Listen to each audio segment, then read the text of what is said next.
Till death do us part. This is my Southern opinion. Pat Stay versus Real Sick just happened. It's a good battle too.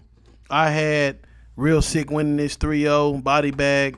That's not what happened. I'm gonna keep it real with y'all. This is a nice debatable battle, depending on who you like. Round one. Get right into it. Round one. Pat Stay goes first. And he started it off with the Last Stays bar, the Match Made in Heaven bar, the Cobra Clutch. After the Cobra Clutch bar, I'm like, man, Pat Stay is cooking. Pat Stay got his own style. He is different. He's a battle rapper. He's a battle rapper that knows what he's doing, and he doesn't play around.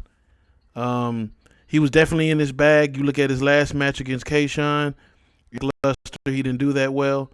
This is definitely a step up. He definitely got his swag back. He definitely was doing his thing.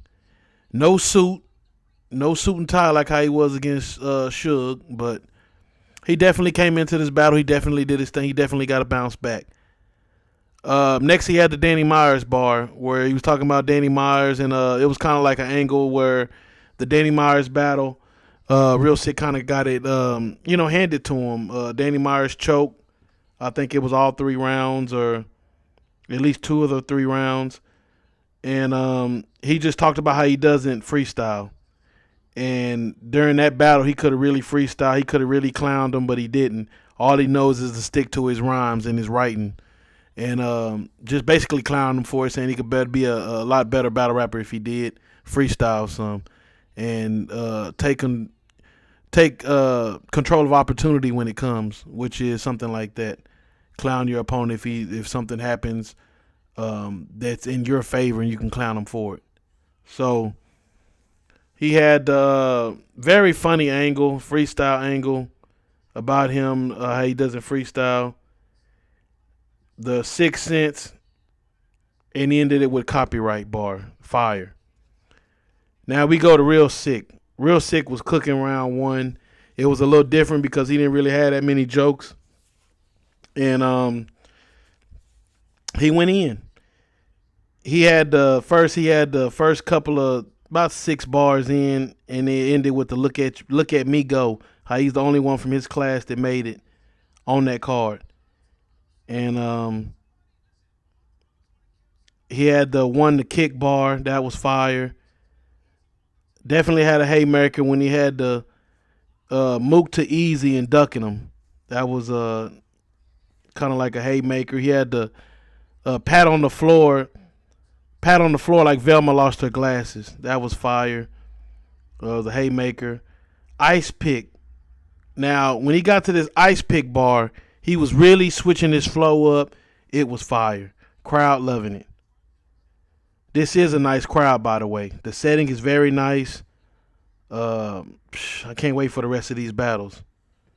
But the setting is very nice for Real Sick and Pat Stay to start this thing off. He ended it with, if you don't raise the bar, it's a wrap for you. Fire. Good way to end your round. Now here comes Pat Stay. Pat Stay, second round was a little bit lackluster. He had a whole angle about faith is a gimmick. You always talk about turban, 7-Eleven, bomb. It's always going to be the same thing. Then you talk about your religion, how your religion goes back to a knife. And also Pat Stay the king of being sarcastic.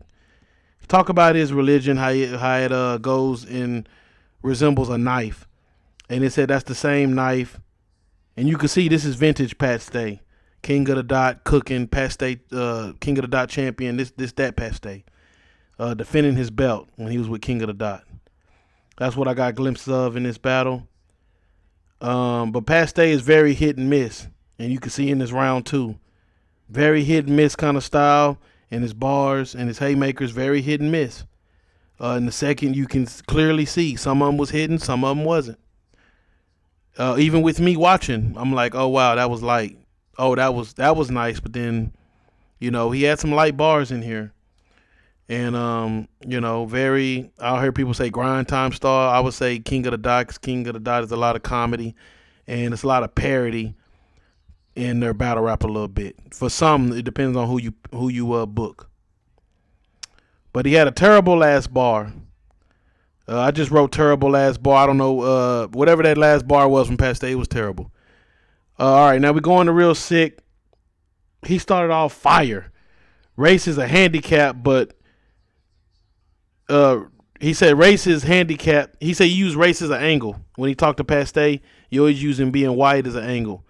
And so he said race is a handicap, but you look retarded running with it. That was fire. Then he called him the white goods, and he had an angle about him being the white goods, but it all, led back to him being a drug head. Then he had some bars about all kind of different drugs he was on, and he had a lesson bar. He had a lesson in every bar, and before that he had said something about easy, and that was very light. And then he had the moonshine. Ended it with the moonshine bar. Now, Pat Stay third round, it all goes down to this. Pat Stay was cooking third round. He had the India head, sickle cell. The sickle cell, I need me a legend. And like I say, he's the king of being sarcastic. He starts clowning Sikh. I mean, just straight clowning him about his rapid rap style and how his 2003 Eminem, that's what he sounded like. And he had a fire haymaker when he said, all you new people, y'all writing together. You even asked me for some help. And he said, he started naming 2 people, then another person he got help from. Then you got help from 3 more people and said, wow, that's 6 people to help you prep. That's 6 people. It must be easy to prep. That's 6 people. And then he starts freestyling. He kind of went downhill with the freestyle. Then he ended it with a pause line. And Pat Stay like saying gay stuff. I ain't gonna even lie to you. He loves saying pause-worthy lines. So now we go to Real Sick. He had the steroids angle, the 6-way. He was really cooking in and out of pockets when he had the 6-way bar. The Terrafall angle. He had a popsicle scheme. The crowd didn't really catch it, but man, I caught that. It ended with stick to the jokes. And it was a popsicle scheme. But Real Sick, Pat Stay, I think it all goes down to the third round. Unless you got Real Sick winning maybe the first 2. I could see how you got Real Sick winning the first 2 because he raps faster and you're getting more out of him. Pat Stay is more talking to you. Like he even said, if you had a lead up like Dave Chappelle, how he said it was 12 minutes to get out 2 jokes. You know what I'm saying? So if you have 20 bars to get 2 haymakers, and then you got a person with a haymaker every 4 lines. So that's 4 and 16. 16 bars, you done heard 4 haymakers. That's why I got Real Sick winning this 2-1. But no slack to Pat Stay. He definitely did his thing. This definitely is a step up. He definitely will get booked again. Nobody lost in this as far as to their career and, as far as bring them down. I think both of these gentlemen did good. This is a debatable battle. Both of them did good. Really no complaints in this. I love the setting. Hopefully we get that damn microphone together. It won't go out on nobody else or have any more troubles out of it. But as the first battle, this is starting off good. Leave your comments. Let me know what y'all think about it. And we gonna end it like that. This is my Southern opinion. Appreciate y'all for watching. Be right back to you with another battle. I think Jazz and Gaddis is next, but we'll see.